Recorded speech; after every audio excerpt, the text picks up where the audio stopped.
Hello, my lovely third graders. Welcome back to our Read Aloud. So, we are going to read the next chapter in our book, The Witches. Last chapter, we learned how to recognize a witch for the gloves, the possible wig, the large nose holes, blue spit, and no toes. And as Grandmama explained, you can't look at just one, it has to be all together to determine it. So, this chapter is called The Grand High Witch. Let's find out who she is. The next day, a man in a black suit arrived at the house carrying a briefcase, and he held a long conversation with my grandmother in the living room. I was not allowed in while he was there, but when at last he went away, my grandmother came in to me, walking very slowly and looking very sad. That man was reading me your father's will, she said. What is a will? I asked her. It is something you write before you die, she said. And in it you say who is going to have your money and your property. But most important of all, it says who is going to look after your children if both the mother and father pass away. A fearful panic took hold of me. It did say you, Grandmama, didn't it? I don't have to go to somebody else, do I? Oh, no, she said. Your father would never have done that. He has asked me to take care of you for as long as I live. But he has also asked that I take you back to your own house in England. He wants us to stay there. But why? I asked. Why can't we stay here in Norway? You would hate to live anywhere else. You told me you would. I know, she said, but there are a lot of complications with money and with the house that you wouldn't understand. Also, it said in the will that although your family is Norwegian, you were born in England and have started your education there, and he wants you to continue to go to English schools. Oh, Grandmama, I cried, you don't want to go and live in our English house. I know you don't. Of course I don't, she said, but I am afraid I must. The will said that your mother felt the same way about it, and it is important to respect the wishes of your parents. There was no way out of it. We had to go to England, and my grandmother started making arrangements at once. Your next school term begins in a few days, she said, so we don't have any time to waste. On the evening before we left for England, my grandmother got on to her favorite subject once again. There are not many witches in England as there are in Norway, she said. Well, I'm sure I won't meet one, I said. I sincerely hope you won't, because those English witches are probably the most vicious in the whole world.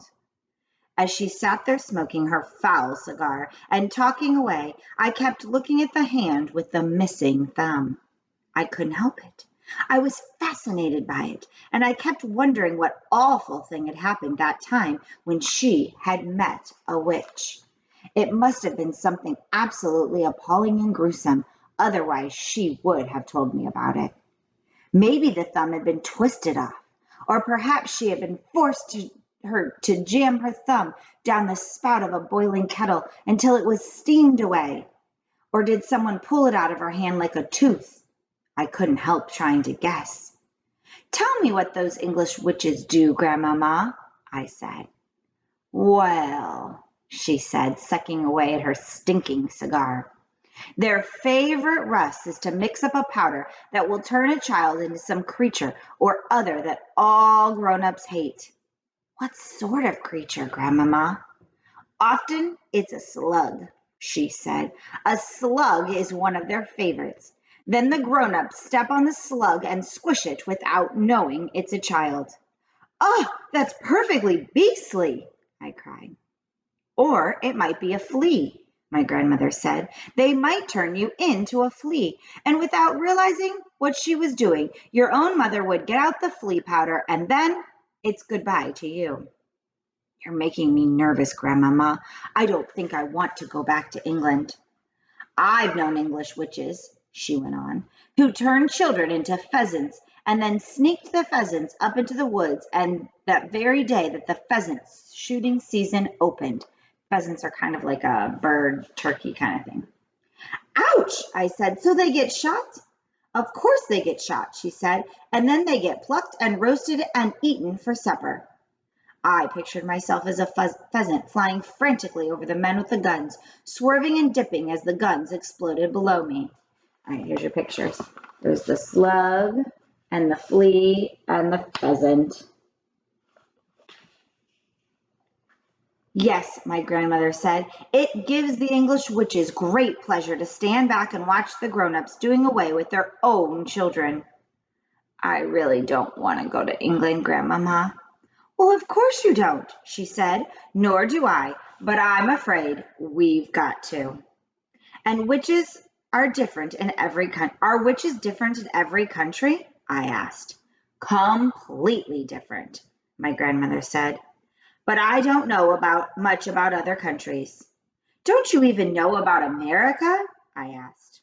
Not really, she answered, although I have heard it said that over there the witches are able to make the grown-ups eat their own children. Oh, never, I cried. Oh, no, Grandmama, that couldn't be true. I don't know whether it's true or not, she said. It's only a rumor I've heard. But how could they possibly make them eat their own children? I asked. By turning them into hot dogs, she said. That wouldn't be too difficult for a clever witch. Does every single country in the world have its witches? I asked. Wherever you find people, you find witches, my grandmother said. There is a secret society of witches in every country. And do they all know one another? They do not, she said. A witch only knows the witches in her own country. She is strictly forbidden to communicate with any foreign witches. But an English witch, for example, will know all the other witches in England. They are all friends. They ring each other up. They swap deadly recipes. Goodness knows what else they talk about. I hate to think. I sat on the floor, watching my grandmother. She put her cigar stub in the ashtray and folded her hands across her stomach. Once a year, she went on, the witches of each separate country hold their own secret meeting. They all get together in one place to receive a lecture from the Grand High Witch of all the world. From who? I cried. She is the ruler of them all, my grandmother said. She is all powerful. She is without mercy. All other witches are petrified of her. They see her only once a year at their annual meeting. She goes there to whip up excitement and enthusiasm and to give orders. The Grand High Witch travels from country to country attending these annual meetings. Where do they have these meetings, Grandmama? Well, there's all sorts of rumors, my grandmother answered. I have heard it said that they just book into a hotel like any other group of women who are holding a meeting. I have also heard it said that some very peculiar things go on in the hotels they stay in. It is rumored that the beds are never slept in, that there are burn marks on the bedroom carpets, that toads are discovered in the bathtubs, and that down in the kitchen, the cook once found a baby crocodile swimming in a saucepan of soup. My grandmother picked up her cigar and took another puff, inhaling the foul smoke deeply into her lungs. Where does the Grand High Witch live when she's at home? I asked. Nobody knows, my grandmother said. If we knew that, then she could be rooted out and destroyed. Witchophilias all over the world have spent their lives trying to discover the secret headquarters of the Grand High Witch. What's a witchophilia, Grandmama? A person who studies witches and knows a lot about them, my grandmother said. Are you a witchophilia, Grandmama?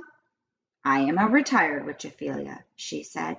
I am too old to be active any longer. But when I was younger, I traveled all over the globe trying to track down the Grand High Witch. I never even came close to succeeding. Here's the picture today of the cook with the crocodile in his soup.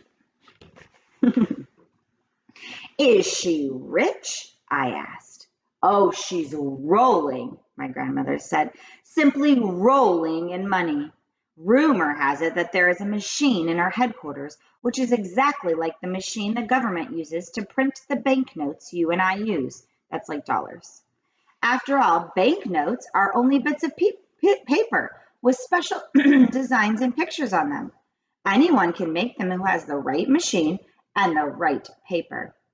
My guess is that the Grand High Witch makes all the money she wants and hands it out to witches everywhere.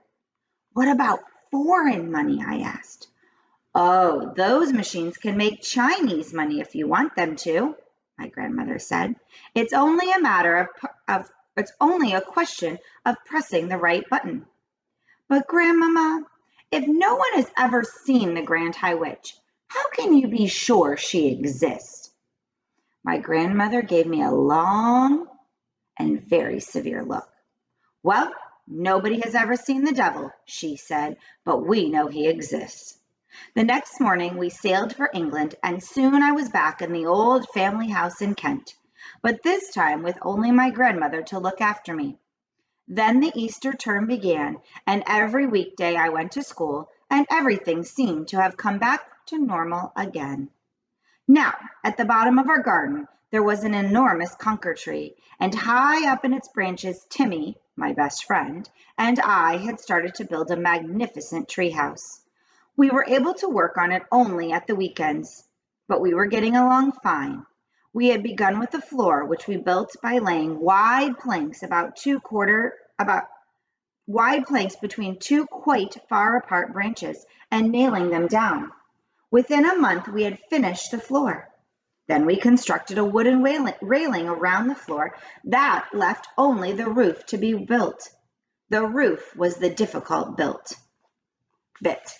Here's their treehouse. One Saturday afternoon, when Timmy was in bed with the flu, I decided to make a start on the roof all by myself. It was lovely being high up there in the conker tree, all alone with the pale young leaves coming out everywhere around me. It was like being in a big green cave, and the height made it extra exciting.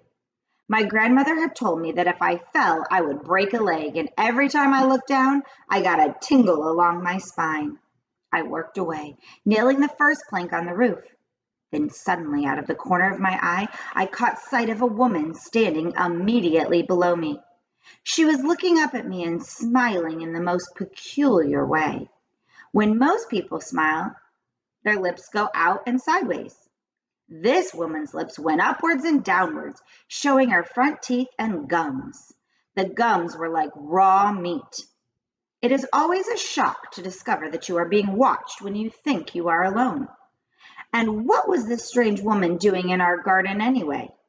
I noticed that she was wearing a small black hat, and she had black gloves on her hands, and the gloves came nearly up to her elbows. Gloves! She was wearing gloves! I froze all over. I have a present for you, she said, still staring at me, still smiling, still showing her teeth and gums. I didn't answer. Come down out of the tree, little boy, she said, and I shall give you the most exciting present you've ever had. Her voice had a curious rasping quality. It made a sort of metallic sound as though her throat was full of drawing pins. Without taking her eyes from my face, she very slowly pulled one of those gloved hands into her purse and drew out a small green snake. She held it up for me to see. It's tame, she said. The snake began to coil itself around her forearm. It was brilliant green. If you come down here, I shall give him to you, she said. Oh, Grandmama, I thought, come and help me. Then I panicked. I dropped the hammer and shot up that enormous tree like a monkey. I didn't stop until I was as high as I could possibly go, and there I stayed, quivering with fear. I couldn't see the woman now. There were layers and layers of leaves between her and me. I stayed up there for hours, and I kept very still. It began to grow dark. At last I heard my grandmother calling my name. I'm up here, I shouted back. Come down at once, she called. It's past your supper time. Grandmama, I shouted, has that woman gone? What woman? My grandmother called back. The woman in the black gloves. There was silence from below. It was the silence of somebody who was too stunned to speak. Grandmama, I shouted again. Has she gone? Yes, my grandmother answered at last. She's gone. I'm here, my darling. I'll look after you. You can come down now. I climbed down. I was trembling. My grandmother enfolded me in her arms, meaning hugged me. I've seen a witch, I said. Come inside, she said. You'll be all right with me. She led me into the house and gave me a cup of hot cocoa with lots of sugar in it. Tell me everything, she said. I told her. By the time I had finished, it was my grandmother who was trembling. Her face was ashy gray, and I saw her glance down at that hand of hers that didn't have a thumb. You know what this means, she says. It means that there is one of them in our district. From now on, I'm not letting you walk alone to school. Do you think she could be after me specifically? I asked. Oh, no, she said. I doubt that. One child is as good as any to those creatures. It is hardly surprising that after that I became a very witch-conscious little boy. If I happened to be alone on the road and saw a woman approaching who was wearing gloves, I would quickly skip to the other side of the street. And as the weather remained pretty cold during the whole of that month, nearly everybody was wearing gloves. Curiously enough, though, I never saw that woman with the green snake again. That was my first witch, but it wasn't my last. And that is our chapter today. I know it was a little longer.